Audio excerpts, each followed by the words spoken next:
മനുഷ്യന് കാലെടുത്ത് കുത്താൻ നിവൃത്തിയില്ലാത്ത വിധത്തിലാണല്ലോ ഈ സ്വാമി ഇവിടെ ഗ്രില്ല് വരച്ച് വെച്ചിരിക്കുന്നത്. എന്ന് വെച്ചാൽ മനുഷ്യൻ നടക്കണ്ടേ? വേണ്ട, ചവിട്ടണ്ട. ഇതല്ല, ഇതിനപ്പുറം ചാടി കടന്നവനാണ് ഈ കെ ജോസ്. എന്നെ ഇങ്ങനെ കണ്ടാൽ അവർ പൊക്കൂലേ? ഇങ്ങനെ കണ്ടാ പൊക്കും. പക്ഷെ വഴിയുണ്ട്. എന്താണ്? ചായ മാറ്റാം. എങ്ങനെ? കാണിച്ചു തരാം.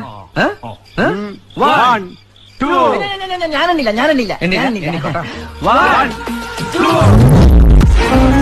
സകൃതകൃതമായ നാട്ടുകാർ കലാപരിപാടികൾ തുടങ്ങാൻ ആരംഭിക്കാൻ